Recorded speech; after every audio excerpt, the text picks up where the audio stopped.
Well, thank you very much. My fellow Americans, I greet you this morning from the White House to announce a major breakthrough toward achieving a better future for Syria and for the Middle East. It's been a long time.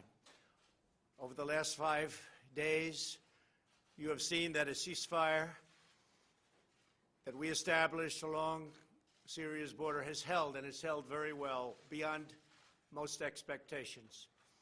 Early this morning, the government of Turkey informed my administration that they would be stopping combat and their offensive in Syria and making the ceasefire permanent, and it will indeed be permanent. However, you would also define the word permanent in that part of the world as somewhat questionable. We all understand that, but I do believe it will be permanent. I've therefore instructed the Secretary of the Treasury to lift all sanctions imposed on October 14th in response to Turkey's original offensive moves against the Kurds in Syria's northeast border region.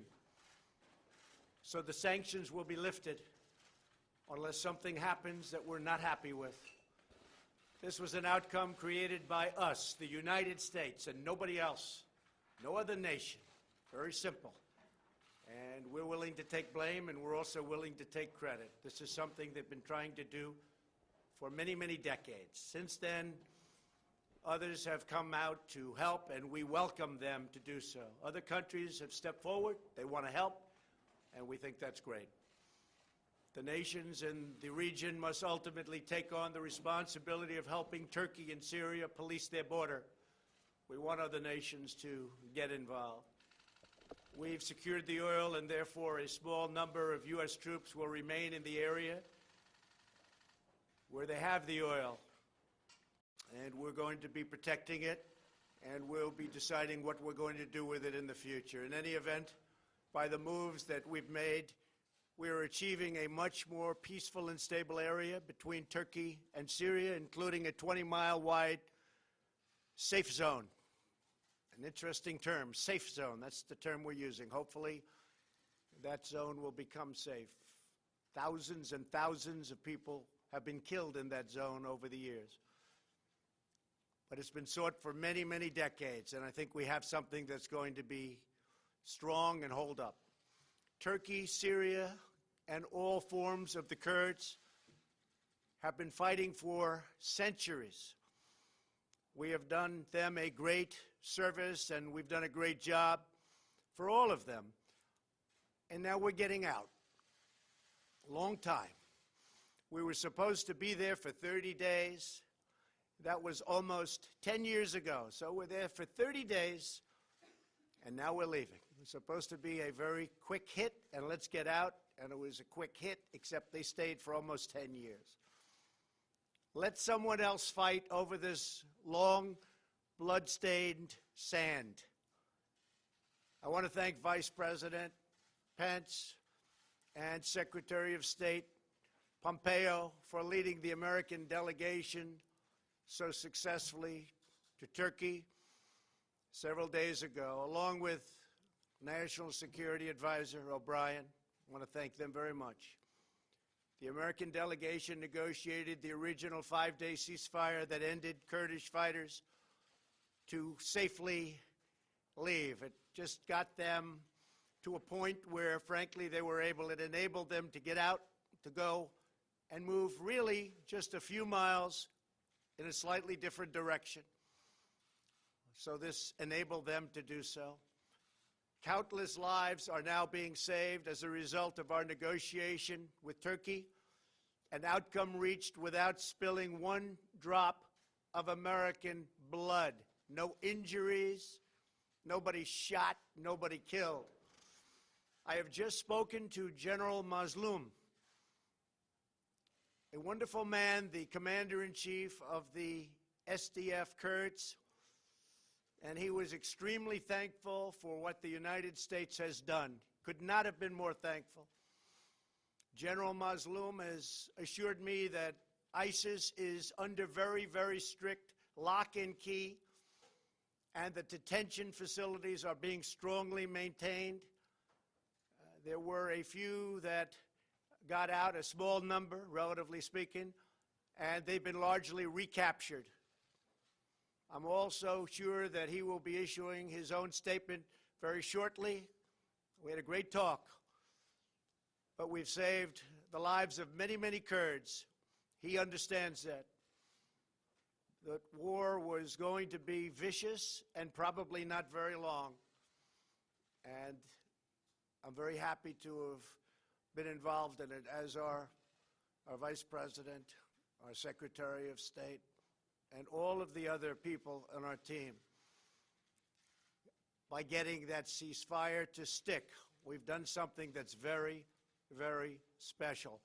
But by getting the ceasefire after a tremendous amount of really tough war for a very short period of days, that is something very special. Our troops are safe, and the pain and suffering of the three-day fight that occurred was directly responsible for our ability to make an agreement with Turkey and the Kurds that could never have been made without this short-term outburst.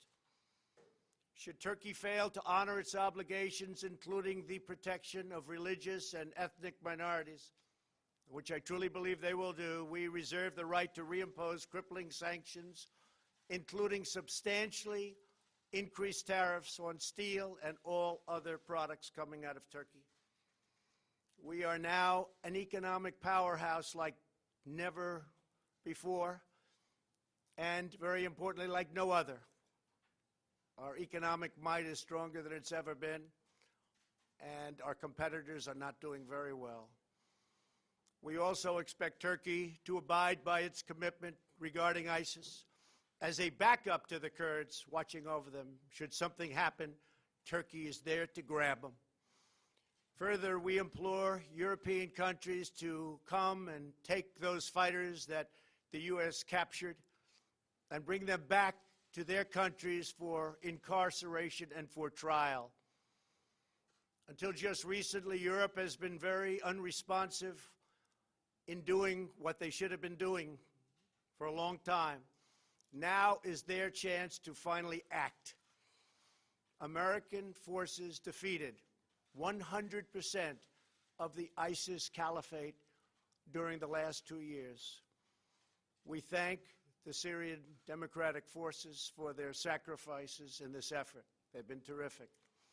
Now Turkey, Syria, and others in the region must work to ensure that ISIS does not regain any territory. It's their neighborhood. They have to maintain it. They have to take care of it. There were some political pundits who responded to Turkey's offensive in Syria by calling for yet another American military intervention. I don't think so. But halting the incursion by military force would have required deploying tens of thousands of American troops against Turkey, a NATO ally, and a country the United States has developed a very good relationship with, including President Erdogan. The same people that I watched and read giving me and the United States advice were the people that I have been watching and reading for many years. They are the ones that got us into the Middle East mess, but never had the vision or the courage to get us out. They just talk. How many Americans must die in the Middle East in the midst of these ancient sectarian and tribal conflicts? After all of the precious blood and treasure America has poured into the deserts of the Middle East, I am committed to pursuing a different course, one that leads to victory for America. Through much work, we have done things that everybody said couldn't be done. Today's announcement validates our course of action with Turkey that only a couple of weeks ago was scorned. And now people are saying, wow, what a great outcome. Congratulations. It's too early to me to be congratulated, but we've done a good job. We've saved a lot of lives. Most importantly, we have avoided another costly military intervention that could have led to disastrous, far-reaching consequences. Many thousands of people could have been killed. The last administration said Assad must go. They could have easily produced that outcome, but they didn't. In fact, they drew a very powerful red line in the sand. You all remember the red line in the sand when children were gassed and killed, but then did not honor their commitment as other children died in the same horrible manner.